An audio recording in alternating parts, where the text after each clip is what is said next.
जी अस्सलाम वालेकुम students, this is question number 4 from October November 23 variant 23। Deformation का question है, बड़ा अच्छा सवाल है। कह रहे हैं कि एक्सटेंशन और फोर्स का ग्राफ बना हुआ है दो वायर्स के लिए। दो डिफरेंट वायर्स है जी एंड एच और उन दोनों सेम मटेरियल की बनी हुई हैं, तो इनका यंग्स मॉडुलस जो है वो सेम होगा, ठीक है। और इनका ग्राफ फोर्स एक्सटेंशन का टेंसाइल फोर्स उसको बोल रहा है वो, और एक्सटेंशन का ग्राफ बना हुआ है। एक्सटेंशन देखें ज़रा मिलीमीटर में है और कह रहे हैं कि elastic limit has not been exceeded for G and H. Elastic limit अगर एक्सीड नहीं हुई तो इसका ये मतलब है कि अगर मैं फ़ोर्स रिमूव करूँगी तो दोनों वायर्स अपनी ओरिजिनल लेंथ रीगेन कर सकेंगी। और अगर इलास्टिक लिमिट एक्सीड हो चुकी होती तो फिर क्या होना था कि after the removal of force original length regain नहीं हो सकती, यानी कि प्लास्टिक डिफॉर्मेशन अकर हो जाएगी। For the lines in figure 4.1 what is represented by the gradient, तो जी ग्रेडियंट आपको स्प्रिंग कांस्टेंट देगा, ठीक है जी, क्योंकि आपको पता है कि एफ इज़ इक्वल टू के एक्स होता है। तो आपका जो ग्रेडियंट होगा फोर्स ओवर एक्सटेंशन, ये आपको स्प्रिंग कांस्टेंट देगा। Explain why the area under the line represents elastic potential energy. Area under line जो है वो इलास्टिक पोटेंशियल एनर्जी को क्यों रिप्रेजेंट कर रहा है। सबसे पहले हम बताएंगे कि एरिया अंडर लाइन है क्या। एरिया अंडर लाइन जो है वो बेसिकली 1/2 बेस इंटू हाइट है, और बेस आपकी क्या चीज़ है जी, एक्सटेंशन है, ठीक है। यानी कि एक्सटेंशन का मतलब है distance covered by the spring या distance covered by the wire multiplied by height का मतलब है जो फोर्स एक्सर्ट की, मतलब जब आप वायर के ऊपर फोर्स एक्सर्ट करेंगे तो वो थोड़ी सी एक्सटेंड हो जाएगी, यानी वो फोर्स लगाने से वो कुछ डिस्टेंस कवर करेगी। तो फोर्स इनटू डिस्टेंस जो होता है वो वर्क डन होता है। तो इसका मतलब है कि एरिया अंडर द लाइन जो है वो वर्क डन ऑन स्प्रिंग, ठीक है जी, ये शो करता है। ये वर्क डन ऑन स्प्रिंग है इन एक्सटेंडिंग द वायर, कि कितना वर्क डन किया गया है वायर को एक्सटेंड करवाने के लिए। अब जो वर्क डन आपने वायर पे किया उसको एक्सटेंड करवाने के लिए, वो इसके अंदर स्टोर हो जाएगा in the form of elastic potential energy, ठीक है जी, इलास्टिक पोटेंशियल एनर्जी की फॉर्म में स्टोर हो जाएगा।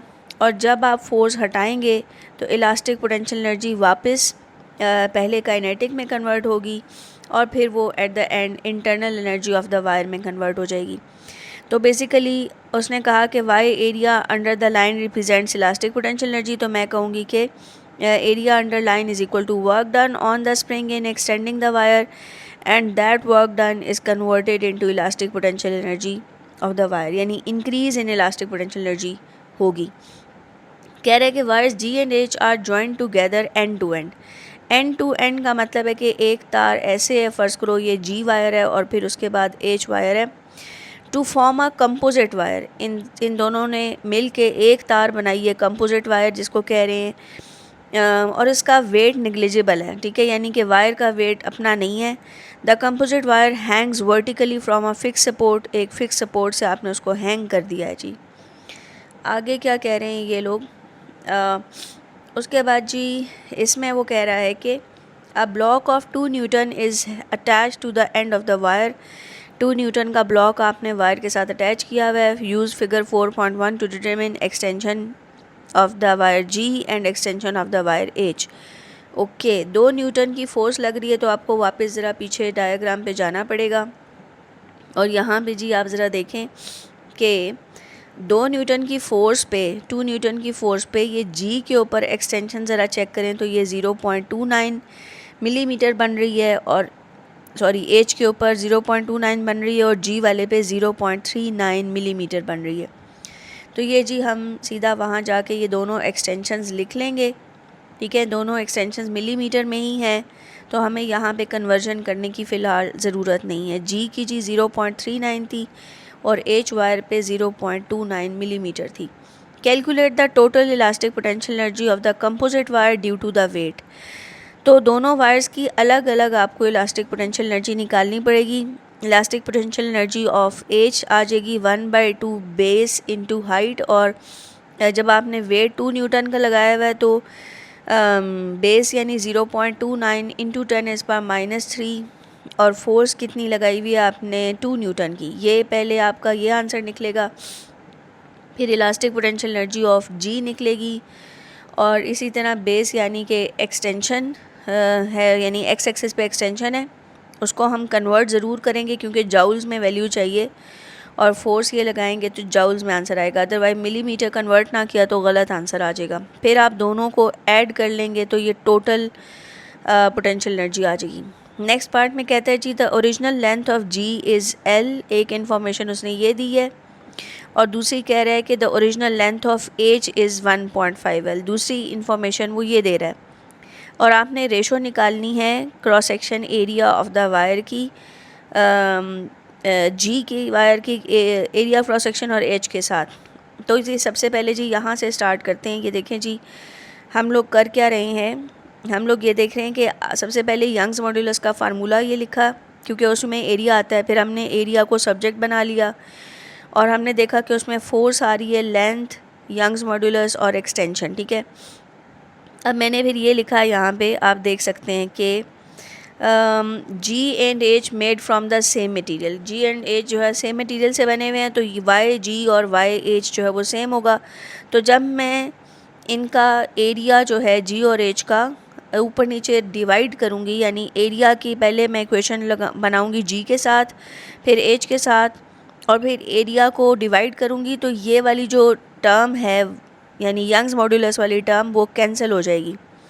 इसलिए जब मैं डिवाइड करूँगी तो इस टर्म को मैं ना लिखूँ तो तब भी मुझे कोई मसला नहीं होगा, टाइम थोड़ा सा बच जाएगा, ठीक है। दूसरा, both wires are experiencing same force of 2 newton, तो ये मैं फोर्स भी ना लिखूँ तो मेरा काम जो है वो कम हो जाएगा क्योंकि फोर्स भी सेम है दोनों तारों पे, यंग्स मॉड्यूलस भी सेम है।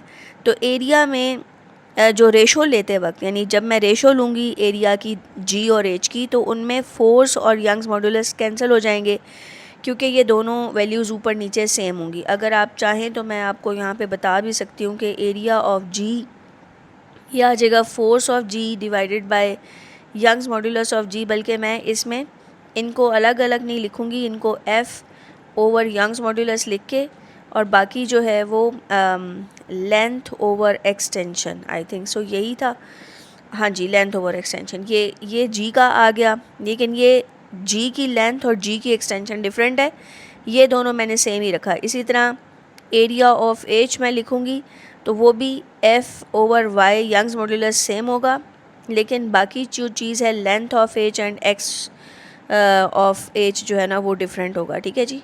अब आपने इस टर्म को इस टर्म से डिवाइड करना है, तो मैं ये कह रही थी कि ये वाली चीज़ इसके साथ कैंसिल हो जाएगी और सिर्फ हमारे पास बचेगा क्या, हमारे पास जो बचने वाली टर्म है वो ये और ये होगी, जिनको ये देखें, आप देख सकते हैं कि यहाँ मैंने डिवाइड किया, ये देखें G, length of G over extension of G को मैंने डिवाइड कर दिया length of H over extension of H के साथ, यानी ये रेशो ली है, ठीक है।